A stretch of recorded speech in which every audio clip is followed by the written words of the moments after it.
main. Yeah. Started playing when he was like 13 or 14, just showed up at our locals, just beating people on PR immediately. And then he switched to box, and he switched to Falcon, and he's cracked in a whole new way. Yeah. So let's see how they do I think it. he's the 6th seed of the Arcadian, if I'm not mistaken. Okay, I can see that. Later in the day. So we'll be seeing more of Kero and Sinbad. I think Sinbad, did Sinbad enter? I think so. Okay, so we're going to see some more of Kero and Sinbad. And Wevans, who actually all 4 of these players are in the Arcadian. They should be. Well, Wevans is top 100, so I don't know about that. Did he get top 100? Yeah, Wevans was like 80-ish last year. Or is it only top 50 for Melee? It's only top 50 that are banned. So Okay. both Wevans and Vu are in the Arcadian bracket, if I'm not mistaken. Okay. But funnily enough, I don't think either of them are the 1st seed. I wonder who is. I think it's J-Salt, if I'm not mistaken. Okay. It was J-Salt when I checked a little while ago, but it might have changed. Prof normally plays Marth. I don't know if it's like a recent, like even single switch, but for many So- years, Prof is a really Yeah, good so Prof is a pretty interesting case, because in South Florida, he was always in like this little range underneath the top 3 to 4 of South Florida, and then as he kept playing, just kept getting better. And his journey in Melee has been characterized by 3 different characters. Okay. So he does still play Marth in singles, but he also still plays Sheik. He has a 3rd character too. He has a Mewtwo. Oh, you're His right. Mewtwo's You're right. really good. Yes, yes, it is. His Mewtwo is awesome. Seldom plays it in singles. I don't actually think he's played it in singles once this year at a serious tournament, but Mewtwo's pretty good. You got to keep him in the pocket. Exactly. I would assume that he's not going Mewtwo because Mewtwo is not good in singles and doubles, and I would assume that he's not going Marth because I would assume that Sheik is better in doubles than Marth is. I think so. There's a lot more opportunities with like the needles to save your teammate or intercept from across the stage. A lot faster. You don't really get whiff punished as hard when you commit to a move. Your edge guarding kind of crazy. Not that Marth is bad or anything. Right. I feel like Sheik is a better doubles character. A little more versatile too with the recovery options on how to mix up, maybe even getting double edge guarded. Where Yeah. Marth, you can sweet spot, but you're going in one direction. Jack's gang doing well here. Blue team, I like the composure that they've been showing. Good discipline by Sinbad, like holding his position on these platforms. And oh, nice. And so Kero and Sinbad kind of running away with this. Yeah, I know. I was going to say, this one's going to be a lot closer than the last set, but this might be over about just as fast. I feel like some people might be a little surprised because like Wevans and Prof would historically and typically be ranked and seeded higher than both of these players at the majors, but if you're playing with someone all the time in your region, and especially if you're playing doubles and you're prepared, you know, it doesn't you're bound matter to do well. yeah, it doesn't matter where you're seated in singles if you don't have good synergy. Exactly, exactly. And I'm assuming they play teams a decent amount. Oh, they're going in? Oh, that was almost nasty. What if you got like a grab if you or got something? the grab or up the there? knee, okay, they're going for it again? Yeah. Off the grab I love release. this. Yeah. I love this. They're looking clean today. They're looking clean. Sometimes that's the power of like the matching hats with the matching shirts. Exactly. What are those hats? Is this like Mill? Man, I love frogs is what it stands for. Ah, yeah. Oh, I like the little frogs on the side. Is that a tag? Yeah, they love frogs. Kero is that's the sound that a frog makes, right? Yeah, yeah. Any relation to the tag? Maybe. Or it's just the meme with the acronym. The acronym? Yeah. Or I just mean like Kero's tag, like is it because of the frogs? That's a good question. I don't really know what inspired him to change it. I think he's like, I thought it sounded cool. And I'm like, I come from 64 where there's like a very top Kero player. Kuropi? Yeah. Who so also I'm plays just like, Melee.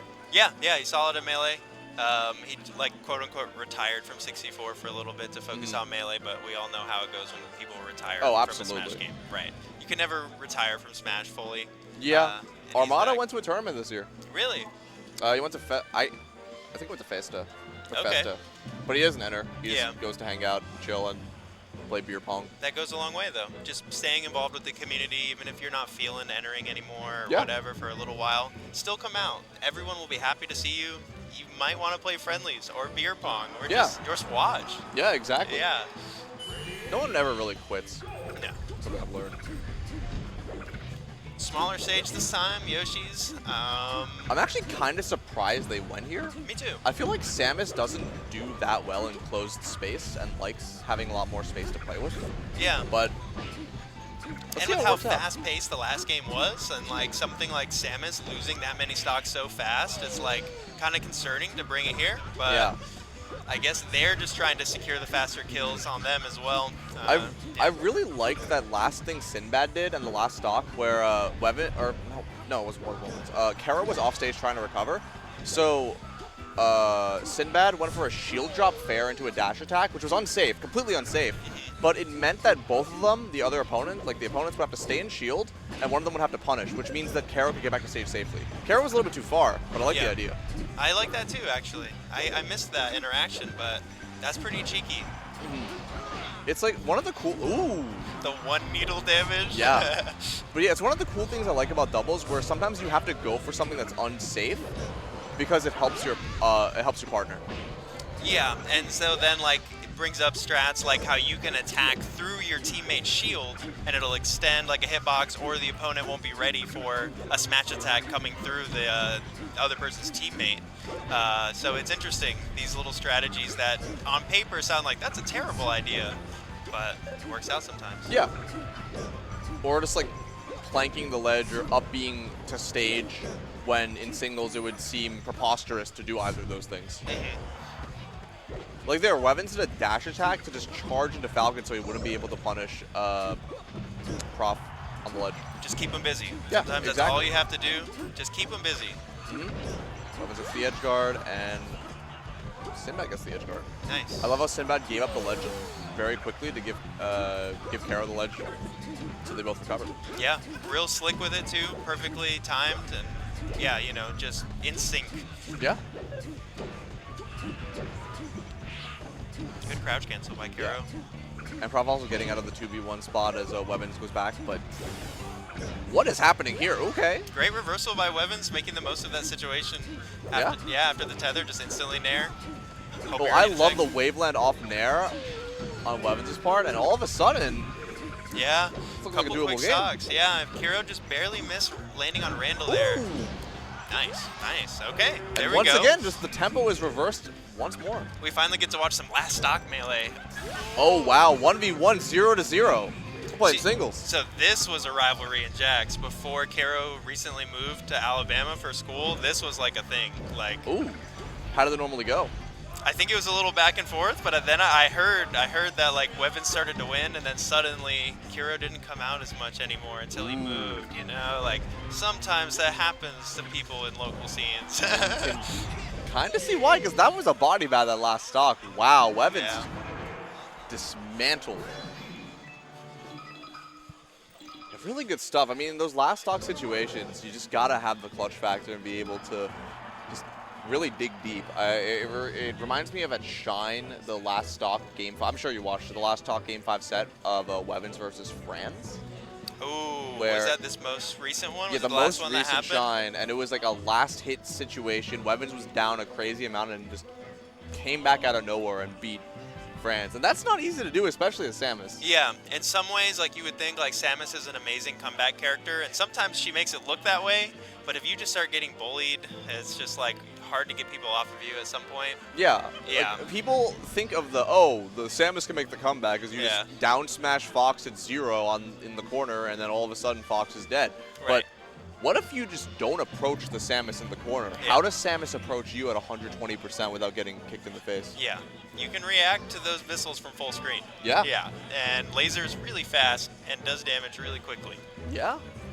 So, either way, good last stock from Wevans. Now we're going to game 3, and they are talking. They're deep in thought. Sinbad and Kero really just in silence. Kero looks like he's posing for the camera right here. He's hitting the Doing esports. Yeah. Yeah, they got a lot to talk about on the right side. Yeah, they're really thinking about this counter pick. Yeah, they're really deep in thought. I like this a lot. I think a lot of people enter doubles because it's just, why not? It's an extra tournament. I'm a good enough player. I can get in the money. But they really care. Like, they would not be talking this much if they were just like, whatever. We'll just ban Dreamland, or we'll ban whatever. Just let them go wherever. Like, they care. I like this. Starting with that era that we mentioned before, with like PewFat and then like Armada and Android, where it was like this pushing doubles to the next level and seeing it evolve past then now to like these static teammates. It's like where communication has like just evolved to, and how much people really care. Like Kero and Crudo Panda. Yes, at SmashCon, like it's always fun to watch them. Yeah. Why did they go? How did they go back? So yeah, I guess Kero and Sinbad just decided to run it back after they lost here last game. I don't know what blue team or what red team banned, but they just opted to come back. I mean, it was close enough. I think just a couple mishaps from blue team that cost them. A couple of big reversals. It makes sense. It's just interesting to go back to the stage you just lost to, especially in a best of 3. Excellent conversion by blue team there. Ooh. Landed on the cloud and then instantly died. That's so funny. It was like giant, gargantuan brain play into like 0 IQ, like day 1 melee play. But I love that idea. Got caught in like the teeter animation and it just got weird fast. I landed on the cloud. I'm a genius. Runs off and dies. Red team doing a good job of like not choking each other up too much in the corner there. They were kind of had a good flow going. Oh wow, just a hard read with the up smash. Just not getting anything off of it. I wonder what % that kills Samus on the stage from the ground. Timber up smash. It's probably, if I were to guess, maybe like 80-ish, but I wouldn't know. Ooh, great catch. But both of them are kind of having their own little 1v1s in the corner. I love Kero's dash dance in center stage there while, what is it? Something I don't see a lot in doubles, or with like, not these are low-level players, but both players will sometimes run out to try to edge guard.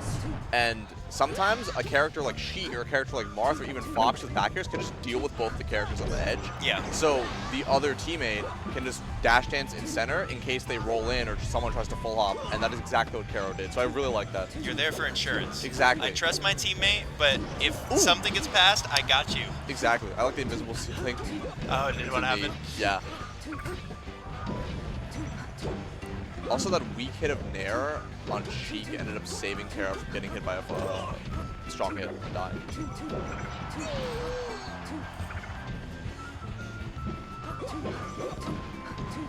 Kero just stomping all over center stage. Red team this game doing an excellent job of saving each other off of something like a Falcon Stomp that can easily be fatal. The other red team member comes in. Yeah. But like, blue team not in a bad spot. Absolutely. They're hitting their licks. Everyone's at kill percent. Like really, whoever gets these kills first could change the game completely. Like all of a sudden, blue team's up. Wevans accidentally KO'd Prof, and then now we have last stock melee. Yeah. Oh. Just getting hit by all 3 people. Kero off stage, but Sinbad doing a great job at blocking either of the opponents from entering. Everything here is pretty solid extra credit from Kero, like just even getting that 1 knee on Samus to get her to 76, like that can be considerable. And it's just so hard to land. I love the coverage with that back air, which not only covered the edge cancel on the side platform that he could have potentially gone for, but also covers the ledge. Okay. So I like that back air a lot. And it sealed the set. Good showing from both teams. Definitely red team clutch